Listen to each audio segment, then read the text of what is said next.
Enforcement Directorate has summoned Rhea Chakravarti for the second time today. Rhea will now be interrogated again over charges of 15 crore rupees theft by late Sushant Singh Rajput's family. The allegations that they've made against her. Besides Rhea, her father Indrajit Chakravarti will also be questioned by the probe agency. Her brother Shauvik Chakravarti will be grilled for the third time on Monday. Shauvik was interrogated for 18 hours on Saturday and 2 hours on Friday. Sushant's business manager Shruti Modi will also be questioned for the second time. On Friday, Rhea Chakravarti was questioned for over 8 hours by the ED. Sources have told India Today that Rhea claimed she took a loan for 60 lakh rupees for the flat in Mumbai's Khar area. She said that the expenditures were incurred on her own income. Rhea also claimed that she co-owned companies that had shared capital, paid up capital. She also rejected charges of siphoning off Sushant's money. 4, 5, 45.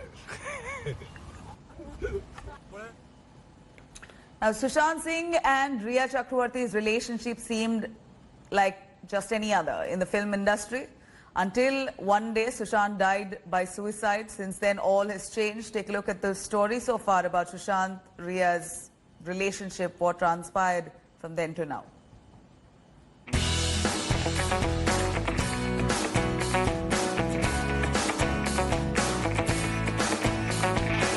Rhea Chakrabarti and Sushant Singh Rajput's love story came under the spotlight in May 2019, after both of them were often spotted with each other.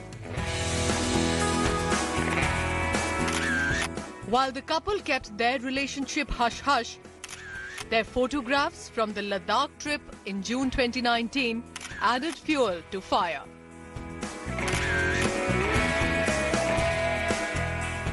The couple was spotted together multiple times at different locations. The duo celebrated each other's birthday with a lot of grandeur, and Rhea on Sushant's birthday on 21st January took to Instagram and almost making their relationship official by sharing a photograph.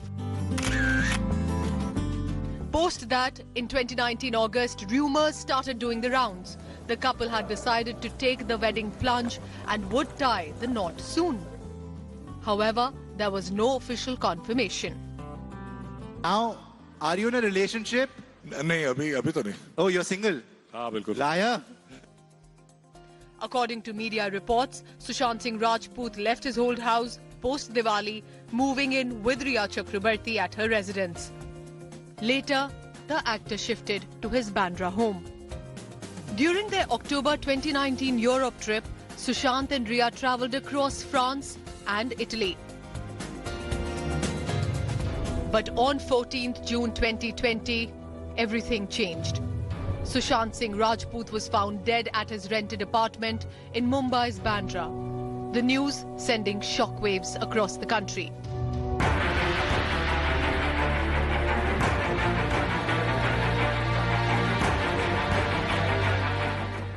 On 14th July, exactly a month later since Sushant Singh's death, actress Rhea Chakravarti opened up finally about the bond she had shared with the actor for the first time. She wrote, "Still struggling to face my emotions and irreparable numbness in my heart." 2 days later, on 16th July, actor Rhea posted messages on Twitter, Instagram asking Home Minister Amit Shah to launch a CBI probe into the death of late actor Sushant Singh Rajput. Her legal team shared a photograph of a page from the deceased actor's diary, claiming that this was the only property that Rhea has possessed.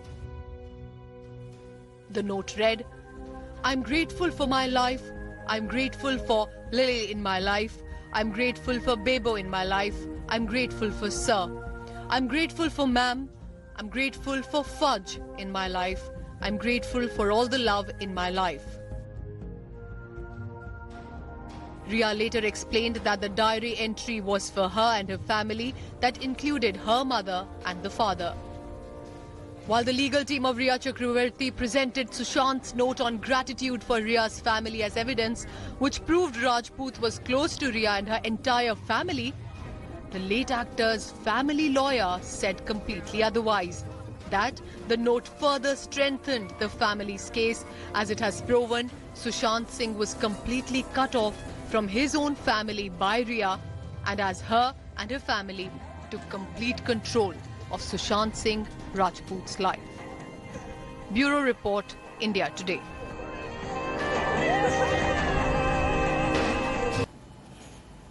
Now let's quickly cut across to the political turmoil happening in Rajasthan amid all the problems for Chief Minister Gehlot so far.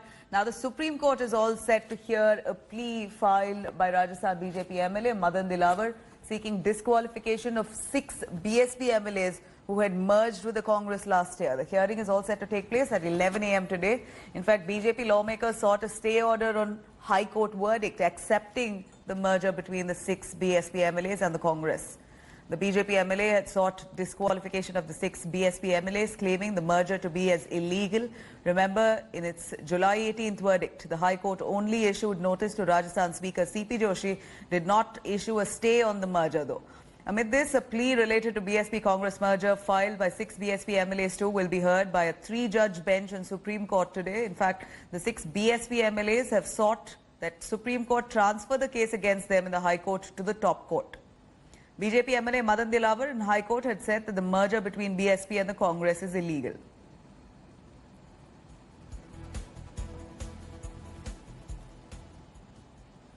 And then you have Rajasthan Chief Minister Ashok Gehlot on Sunday questioning shifting of BJP MLAs to Gujarat, saying that the opposition party was ridden with factionalism. This comes a day after BJP moved at least 14 of its Rajasthan MLAs to Gujarat ahead of the assembly session beginning August 14th. The BJP had claimed that their MLAs were being harassed by the police and the administration at the behest of Congress government in the state. Gehlot defended the stay of Congress legislators at the Jaisalmer Hotel, saying that the party required to keep them together to thwart BJP's horse trading attempts. Lashing out at the opposition party, Gehlot said that the tradition they are setting up is dangerous to democracy. Meanwhile, India Today learns from sources that jammers have been placed at Jaisalmer Hotel to restrict Gehlot camp MLAs from sending messages or making calls. This comes after apprehensions of Pilot Camp reaching out to Gehlot camp's MLAs. अब BJP के विधायक बाड़ेबंदी में जा रहे हैं जी, इनकी पोल खुल गई है। आप सोच सकते हो कि सरकार में तो हम लोग हैं, हॉर्स ट्रेडिंग हो रही थी, इसलिए हम लोगों ने देखा किस प्रकार विधायकों को हमें एक साथ रुकना पड़ा। पर बीजेपी के विधायकों की इस बात की चिंता है, वो लोग बाड़ेबंदी कर रहे हैं 3-4 जगह पर, वो भी चुन चुन करके, उनमें इतनी बड़ी फूट पड़ गई दिखती है मुझे। Cutting across to Ayodhya, the Sunni Waqf Board has said that the upcoming mosque in Ayodhya that will be built on the 5 acres land which was granted to them by the Supreme Court will not be called Babri Masjid. In fact, the trust overseeing the construction of the mosque said that if it will construct public facilities like hospital, library, and will also send an invite to Chief Minister Yogi Adityanath on that. Here's our detailed report.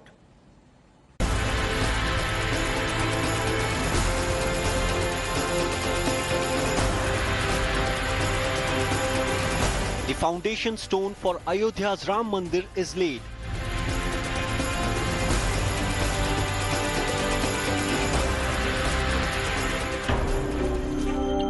But the mosque side has sprang a surprise. The Sunni Waqf Board, given the task of construction of a mosque at the 5 acres of land, said it will not be named Babri Masjid.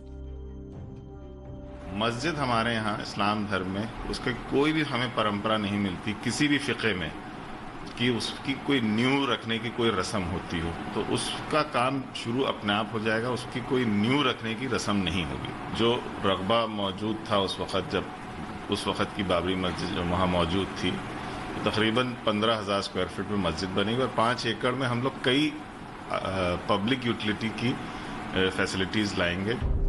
Meanwhile, UP Minority Affairs Minister Mohsin Raza suggested that the new mosque be named Masjid-e-Mohammadi. मस्जिद तो अल्लाह का घर है, लेकिन अगर आपको नाम रखना ही है तो मुझे लगता है कि हमारे देश के 130 करोड़ लोग और खास करके हमारे 100 करोड़ जो हिंदू भाई हैं, उन्होंने हमेशा मोहम्मद साहब का सम्मान किया है, तो मस्जिद-ए-मोहम्मदी अगर उसका नाम रख दिया जाए, क्योंकि बाबर के नाम को लेकर नहीं स्वीकार करेंगे कोई भी। मैं शुरू से इस बात को कह रहा था। Earlier, some Muslim outfits and even AIMIM chief Asaduddin Owaisi had said that the temple site remains the original Babri Masjid and doesn't change despite Supreme Court order. Mr. Prime Minister, I'm emotional because for 450 years a masjid stood over there. I'm emotional, Mr. Narendra Modi, because it was your party, your ideological organizations like VHP, RSS and Bajrang Dal, and the so-called secular parties demolished a masjid on 6 December 1992 despite giving an assurance to the Supreme Court that on 6 December Babri Masjid will not be touched. While UP CM Yogi Adityanath had said that he will not get an invite for unveiling of the mosque, the Muslim side say an invite will indeed go out for the CM, a saffron strongman. मेरा काम जो है मैं वो काम करूंगा और मैं अपने कार्य को कर्तव्य मान करके अपना धर्म मान करके हमेशा चलता हूं।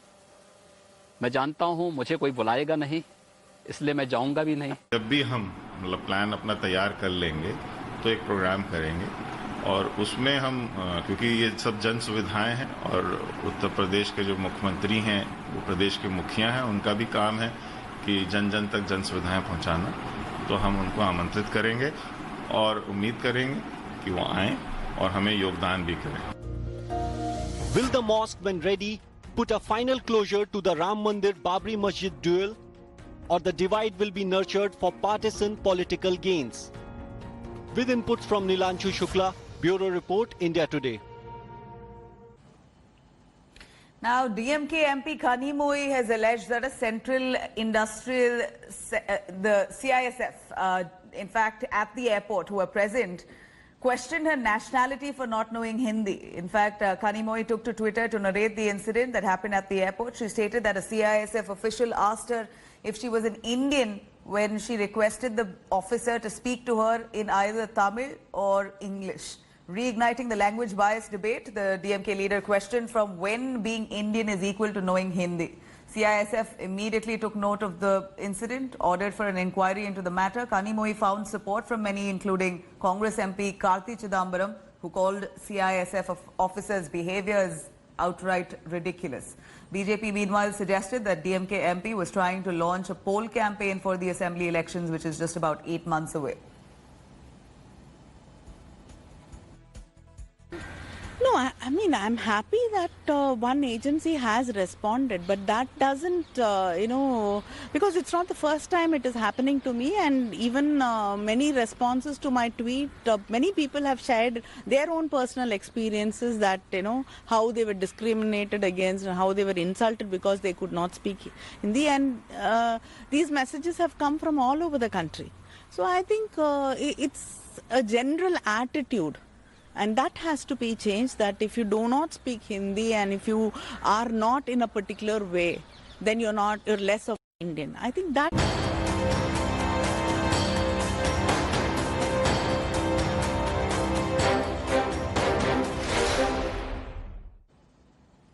Now, Kerala has been quite displaced over the last few days owing to heavy rains. IMD has issued red alert in 7 districts across of Kerala as heavy rains continue to lash several parts of the state, with roads now waterlogged, water entering people's homes. Normal life has been thrown out of gear. As many as 300 families have been evacuated from Kasaragod district. Here's our detailed report.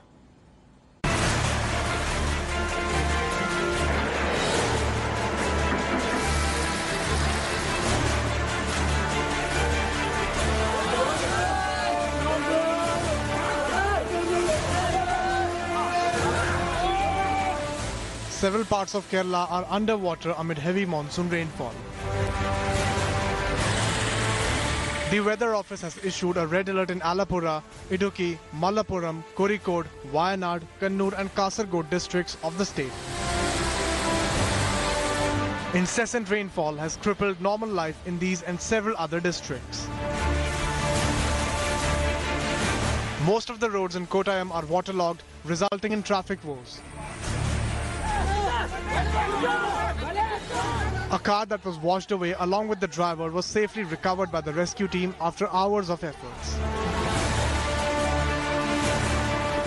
Rains triggered mudslide in tribal colony of Sugandhagiri in Wayanad, causing damage to 2 houses.